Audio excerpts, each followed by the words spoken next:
1 to 100. It starts with a song. What up, friend, and welcome back to another episode of TM2, Things My Mama Taught Me. First and foremost, I want to thank you for being here with me today. You could be doing anything else in the world right now, but you're here with me, and I appreciate that. It's crazy how some moments stick out in our memories, those that flash back as precursors as to who we are today. See, I can remember back to when I was 7 or 8 years old, I had this big cousin Mark. And my big cousin Mark would always ask me what I wanted to be when I grew up.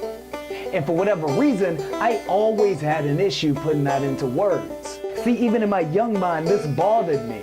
See, I was clearly recognizing a pattern. People were obviously going to keep asking me this, so I should probably come up with some sort of answer, if for no other reason, so that they could leave me alone and I could get back to playing with my G.I. Joes.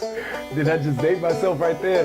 I don't know. So one Friday night I was feeling all anxious because see, I had a family reunion coming up the next day and I knew I'd be asked that question. What do you want to be when you grow up?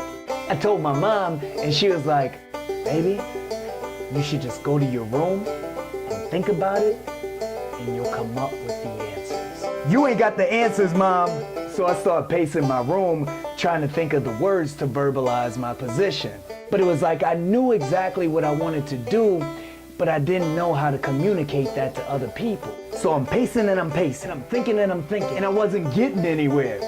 Now, that's partially because I knew my sister was watching Gremlins in the other room, but also because my mom had put on my Care Bear underoos, and beyond the embarrassment, it's really difficult to pace when you got on pajamas with feet in the bottom. I spent hours and hours racking my little brain, 20 minutes, until I finally came up with it. I knew how to answer the question.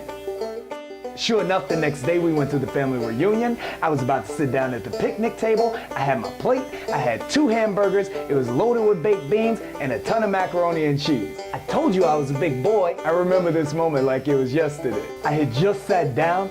I had my burger in my hand. There was ketchup dripping down the sides and I was licking my fingers because that's what big kids do. And right when I was about to take a bite out of that little piece of heaven, my big cousin Mark came from behind me and slapped me on the back. Chad, I see you eating again.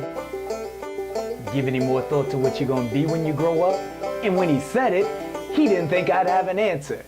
Cause little did he know, I had just spent the whole night sliding around in my underoos formulating an answer to this very question. I didn't actually formulate. I don't even think I could spell formulate back then. I put my hamburger down, licked all the sauce off my fingers, and looked up at my big cousin Mark with the fearlessness rarely displayed by a 7-year-old. Yes, I have. He kind of looked at me sideways and was like, well, what's it gonna be? I couldn't wait to answer his question. I had spent all night rehearsing and practicing in the mirror, so when he said, what's it gonna be? I could hardly get the words out fast enough. I practically screamed. When I grow up, I'm gonna be just like Martin Luther King. I was so proud of myself. I had finally told my big cousin Mark exactly what I was gonna be when I grew up. Told him to his face. So now he could finally leave me alone and I could get back to this hamburger and these 2 G.I. Joes in my pocket. But when I looked up, instead of being proud, my big cousin Mark looked confused. You wanna be what? I'm gonna be like Martin Luther King. You mean you wanna be a preacher? No, I'm gonna help save the world and bring people together. Duh. You do know that's not a job, right? And on the inside, I was heartbroken. See, this is what I wanted to do. And in my mind, it was completely possible, but somehow it wasn't good enough for my big cousin Mark. You know that's not a job, right? Whatever. So while fighting back a tear, I responded the way that any self-respecting 7-year-old would. So, I don't care. Of course, my mother had been listening the entire time, and so when she saw that I was upset, she came over and sat down beside me and was like, you have big dreams, and that's a good thing. Sometimes though, when you have dreams and goals that are so big, they're too large for those around you. And when that's the case, you have to protect those dreams.